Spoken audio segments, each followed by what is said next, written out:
A top congressional panel is calling student debt a $1.5 trillion crisis. During a House Financial Services Committee meeting last week, lawmakers discussed several legislative proposals to address the issue. Meanwhile, one of the most popular services for college textbook rentals, Chegg, is making their case for more than, quote, blanket proposals. They recently released a report titled Unlocking the American Dream, Student Debt Solutions for Our Future Workforce, which outlines several recommendations for dealing with this massive issue. One of the authors of the report, Ajita Talwalkar Menon, joins us now. She's a higher education expert and former special assistant to the president for higher education policy and president and CEO of Chegg, Dan Rosenzweig. Dan, you recently went on Good Morning America and paid off one woman's student loans. Why is this such an important issue for you? And welcome to both of you. Thank you for being here. It's an important issue for a lot of reasons. One, I think it's a moral and ethical issue, which is we're creating a debtor class, a permanent debtor class in this country. Yeah. 44 million Americans have student debt. There are people in their 50s and 60s that still have student debt. The second thing is it's an economic crisis. So it's $1.5 trillion in debt. Just imagine America's youth being saddled with debt that you can never write off. Right. I mean, we had Purdue Pharma yesterday declare bankruptcy, right. So it didn't have to pay off the fact that it was killing young people. But a young person who took out a loan to get a college education, They can never get out from under it. not only can they not get out from under it, American citizens are lending them the money through the government, and somehow or another our government decides to charge them interest on our own money. Worse than that, you can't even deduct it from your taxes. So what ends up happening is you get a job, then you have to pay your taxes, then you have to pay your student loan first, and you have to pay interest on it. And so they're borrowing money from 21% interest credit cards. Right. Because you can't get a good credit card. You know why? Because you have student debt. Right. So this is our future is becoming a permanent debtor class. They're not able to use the education they got for a job that they want or that they really have a passion for, that they can contribute for, because they have to just do whatever they can to pay it off. So that's why it's become a passion. You wrote this report. What are some of the solutions that you offer? And also, I mean, we have a lot of interesting student debt proposals from the Democratic candidates.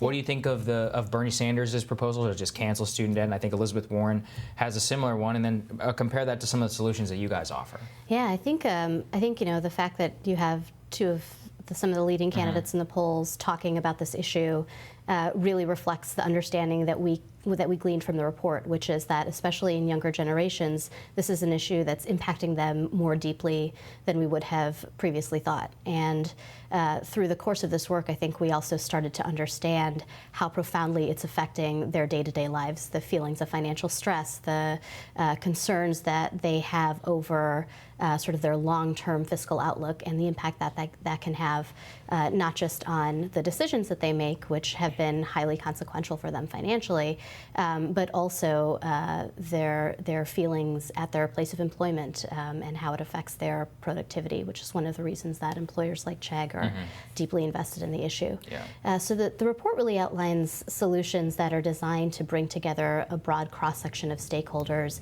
and largely elevate the voice and the actions of companies like Chegg, who have stepped up to the plate to say that employers need to be doing more. They've been largely silent in this conversation, and we need them engaged and active and advocating for solutions that benefit student debtors. Why do you think that corporations would do that? We're the beneficiary of it. It's true. You're going to you're trying to go to get an education to get a job. So in theory, you should be getting skills. And we could talk about the curriculum and how that needs to be adjusted.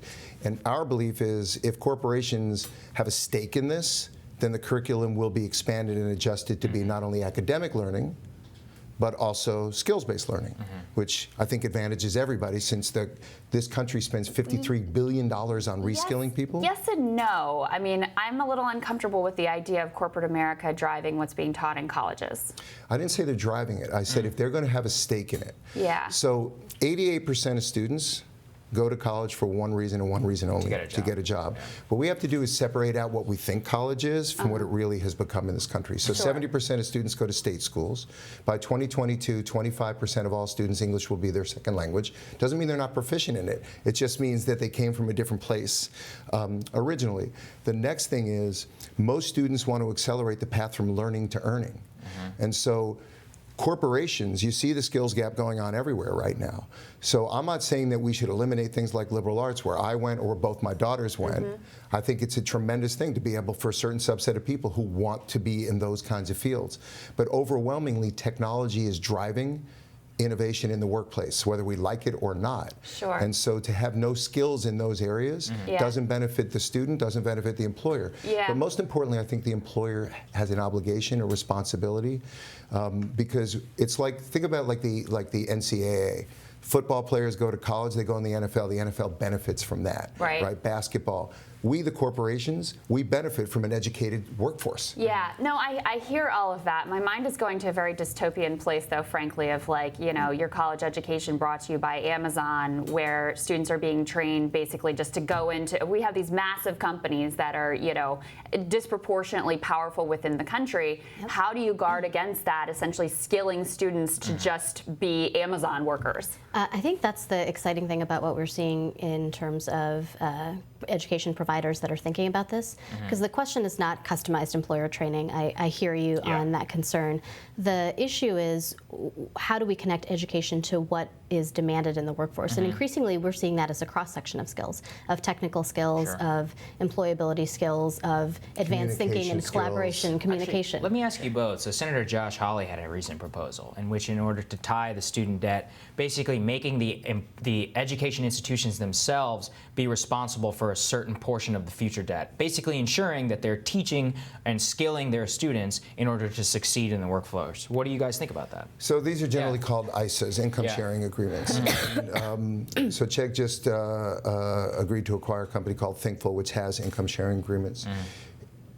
There is everything right with connecting the dots between the student having to do something, the institution taking some responsibility, and the corporation taking some responsibility. The difficulty of living in the dystopian world, it doesn't exist, right? Which is, in the state of California alone, where Chegg is headquarters, the college guidance counseling to student ratio is 1 to 1,000.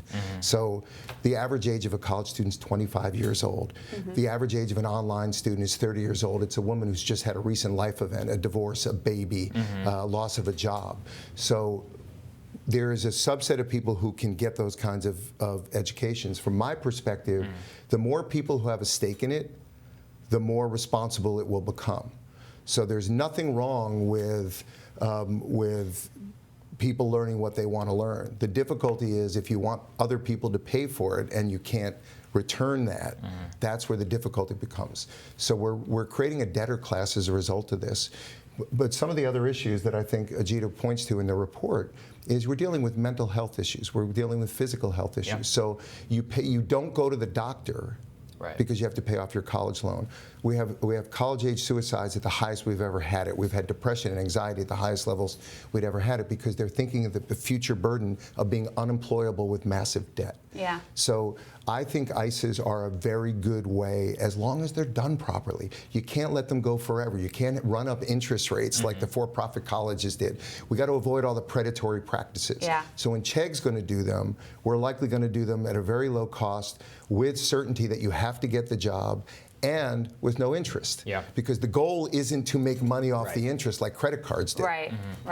Well, I think there's at least a growing consensus in the country that we have to do something about what is a massive and exploding problem. So thank you both for tackling this in such a serious way. I appreciate it. Thanks for having us. Thanks, guys. Coming up, the Senate race in Massachusetts just gained a Kennedy. And the AOC has become quite a progressive queen maker, but has she also become a DC insider? We're all going to weigh in next.